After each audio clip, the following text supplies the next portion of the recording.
Welcome to the Anchor Your Retirement podcast. I am your slightly congested, allergy stuffy host, Barbara Gullen, hanging out with a not so stuffy Tony Shore. How you doing, Tony?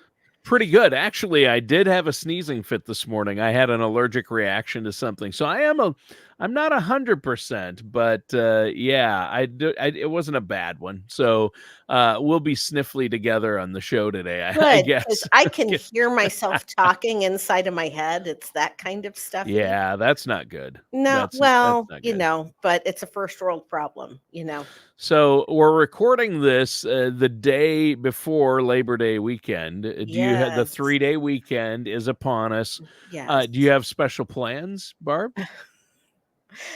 I am like the princess of knowing how to have a great time. We're going to be harvesting sweet potatoes out of my garden this week.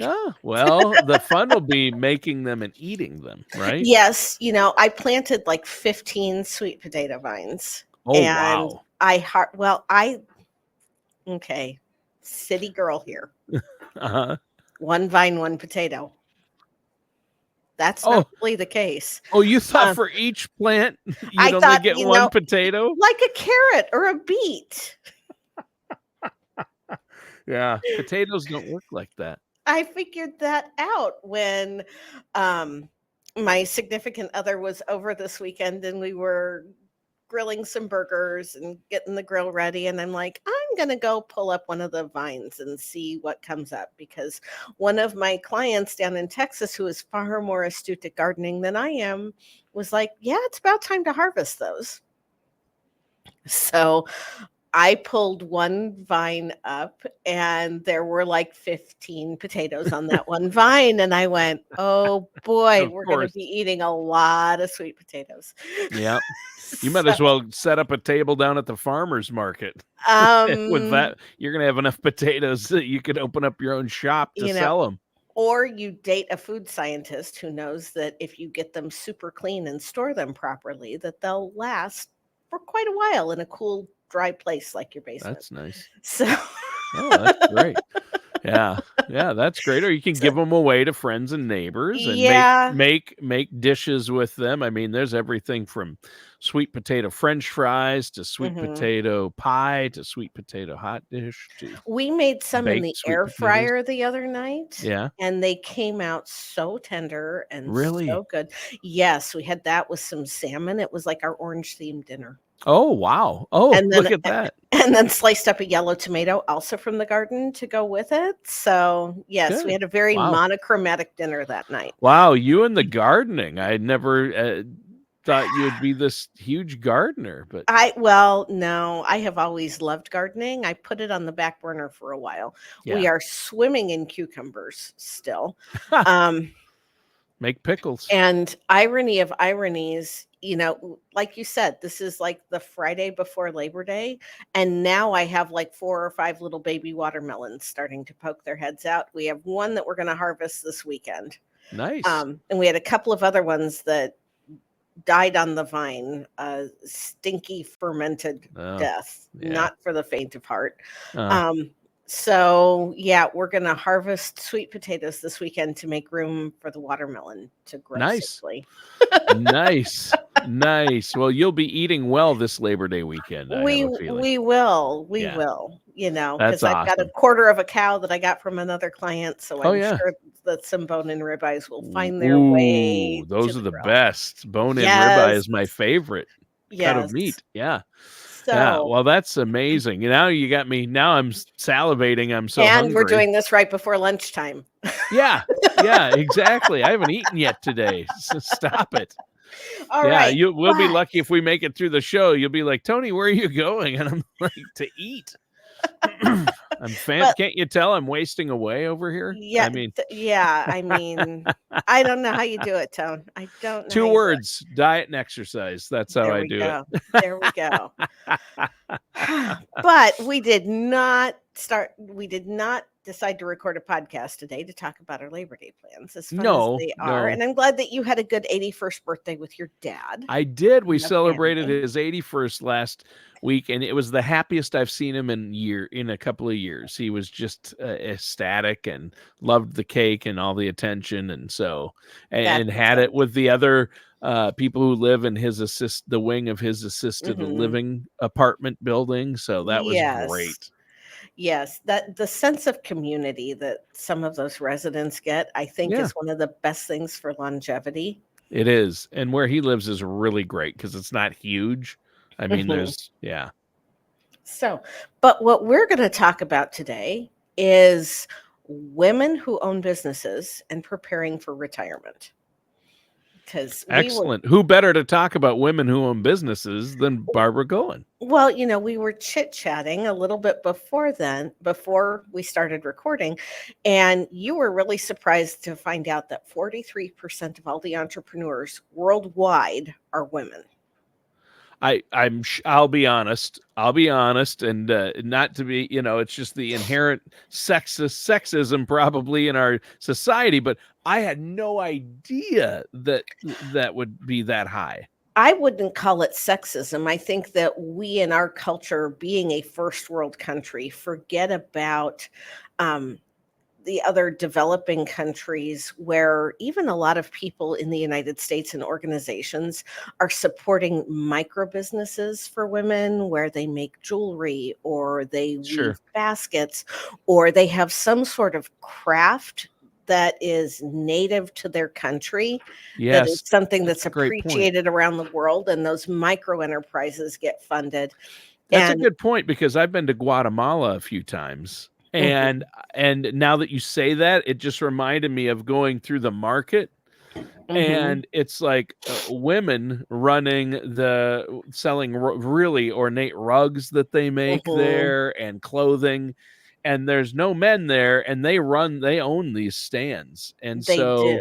so it starts small and even some third world countries, and but even here in America, I think if you just did America, I bet people would be surprised by the stats because um, they've at least done good things by giving tax incentive to women-owned businesses. I know where I 40 live. 42% of all US businesses are owned by women. That Yep. translates to about 13 million businesses, Wow. and they employ 9.5-ish million people, 9.4, I think. Yeah. So, I have several of them under my employment, and they are all fantastic human beings that, Yeah. we've got a great crew and a great team here. But we as women can be guilty of putting on everybody else's oxygen mask and not taking care of our own. You got to put your own on first so you're Right, able to help others. right. That's the And analogy, right? a lot of these women-owned businesses, when they go, the business goes with them. I'm in a unique industry and I've structured my company so that if something happens to me, my company can continue. Right. But for most people, the solopreneurs out there, I mean, if you're a real estate agent, oh, excuse me, if you're a real estate agent and you don't own the agency, when you go, your business goes with you. Yeah. And I have talked to many women who run their own businesses. Many of them are solopreneurs, and they have put so much back into the business that they have forgotten to create a retirement for themselves. And they haven't built a business that they can sell to somebody else They don't have a for the equity succession in that. plan.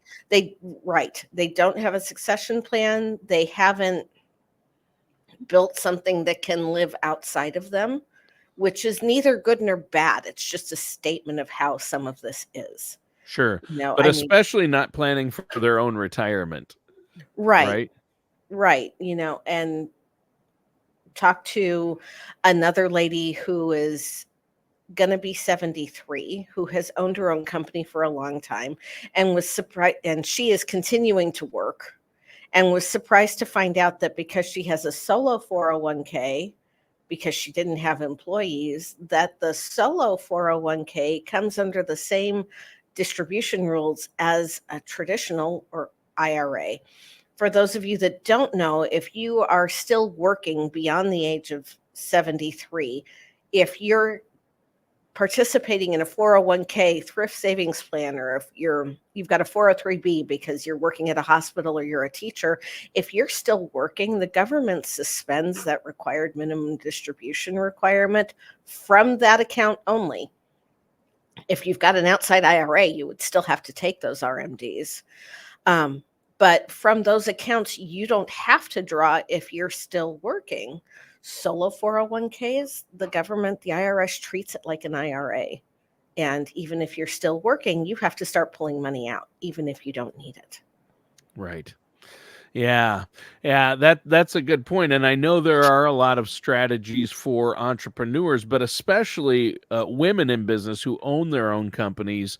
There are hurdles they experience, that are unique to women, and Mhm. I think it's great that you focus on this area and have helped so many people, strategize and plan for their retirements or their succession plan, and you have a lot of experience in this area. Obviously, you own Just your a own little, company. Yeah, just a yeah, little. yeah, So for, let's do some quick tips for the women who own their own business that are listening to this podcast.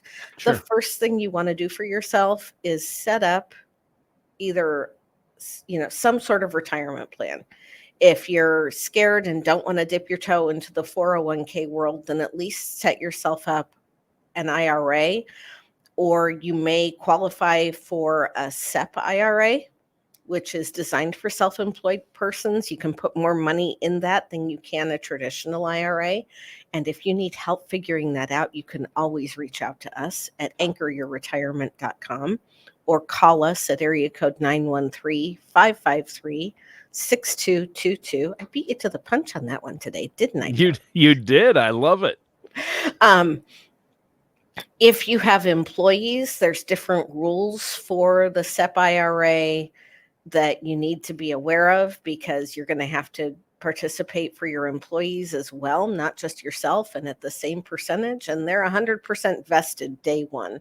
So that might not be the best option.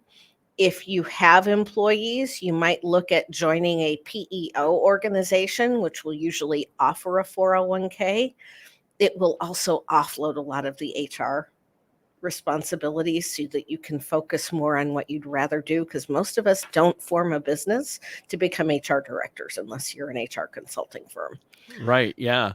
Yeah. Both my wife and my mother-in-law were part of the PEO. Hmm.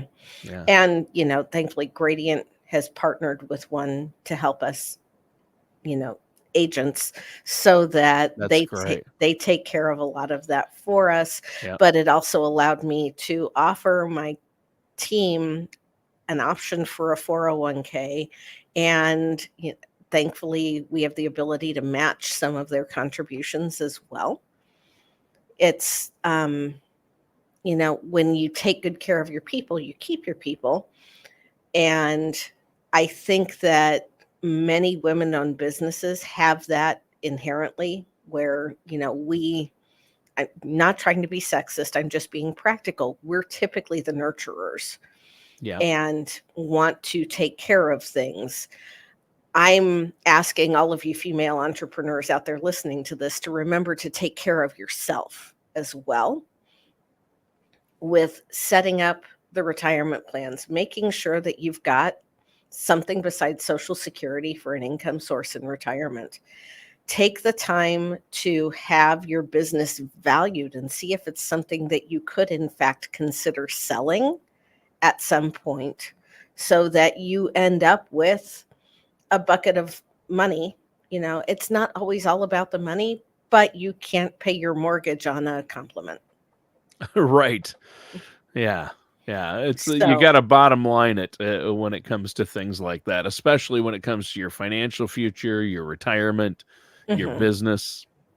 And, some people are very passionate about what they want to do and don't think that they're ever going to retire.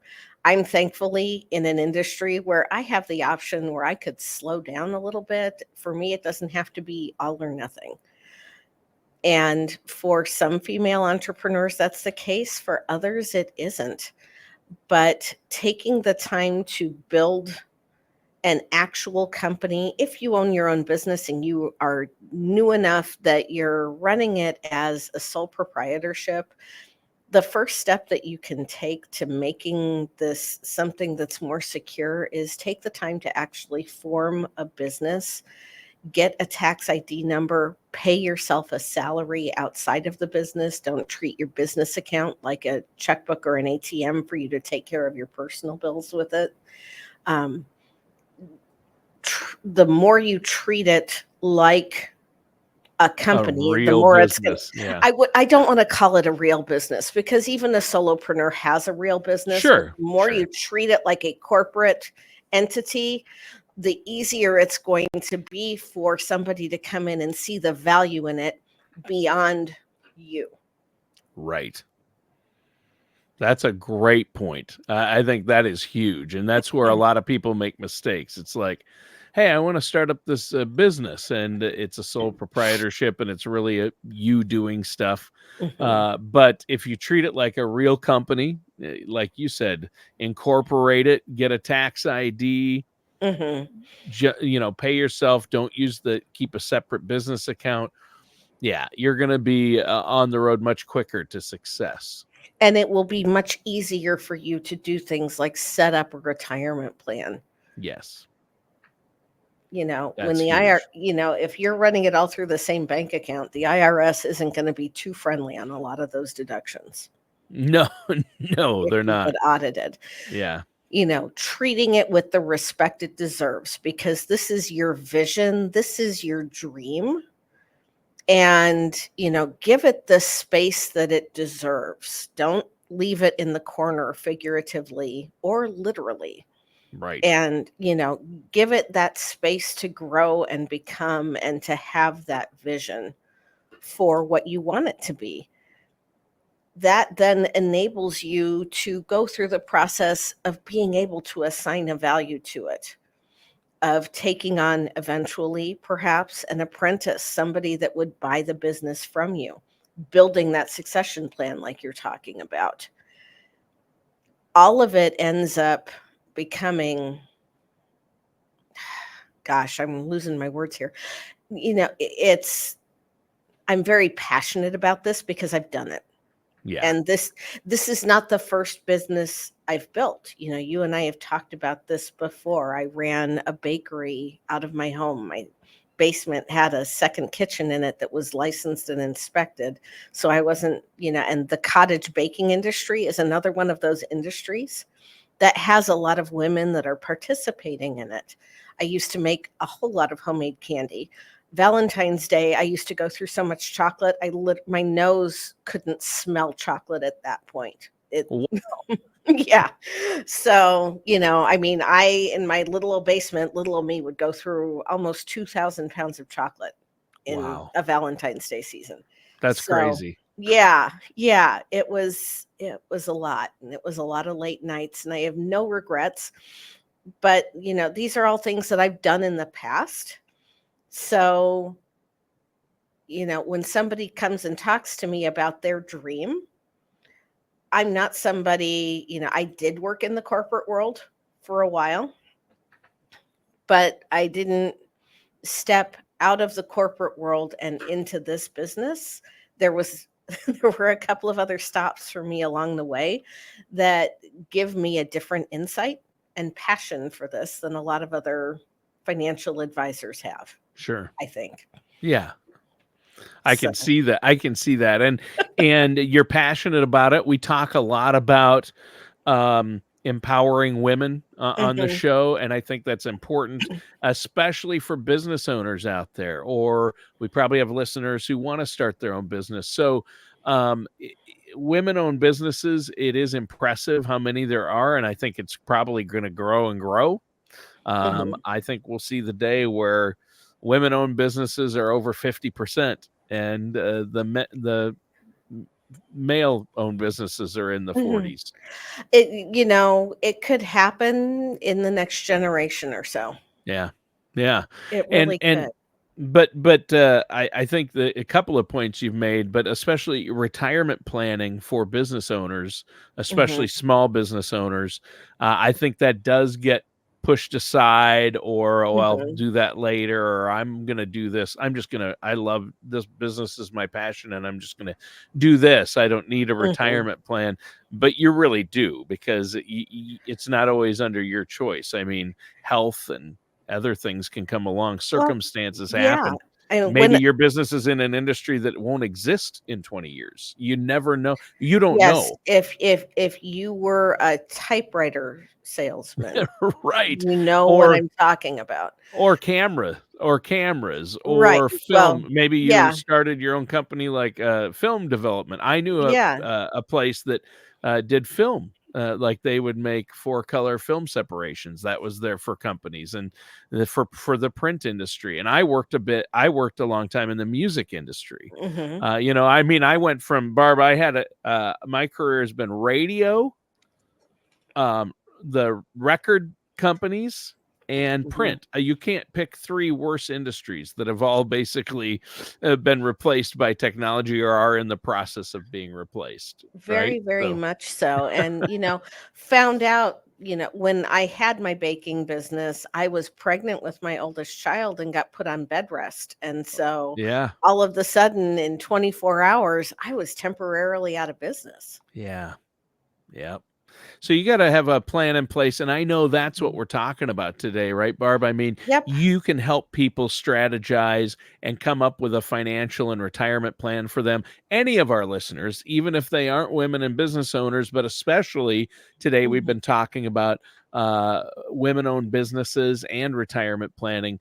But really, what you do applies to everyone, but you mhm. individualize it. But I really encourage, if you're listening out there and you own a business, give Barb a call.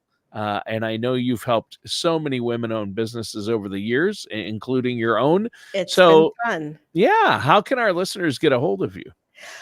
They can reach us at anchoryourretirement.com. There is a contact form on there that you can fill out, or you can always call us at area code 913-553-6222. And Amanda, who is our schedule coordinator, or another member of our team will help get you on the calendar to visit with me or one of the other fiduciaries in the company and see if you're on track, whether you're an employee, an entrepreneur, a first responder, a federal employee, a retiree. We're glad to be able to help you. But since we are at the cusp of a 3-day weekend here, and by the time everybody hears this, we'll be back to the grind and making that push to the end of the year.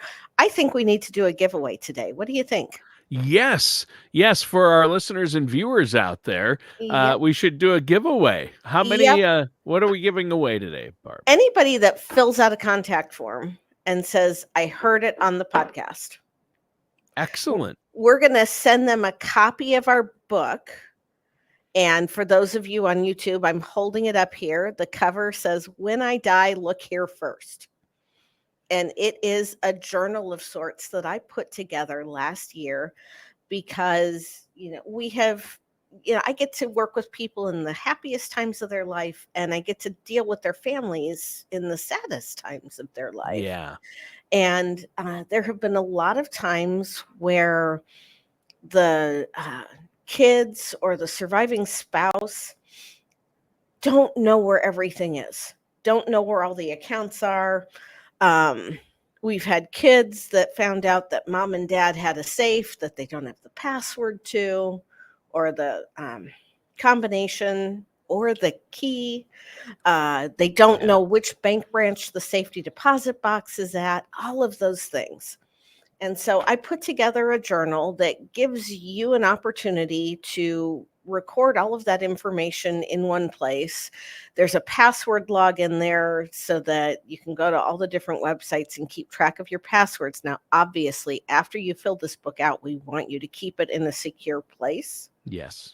and then we want you to tell somebody where it is and how to get to it. Right, a couple people maybe. Yes, a couple people would be good.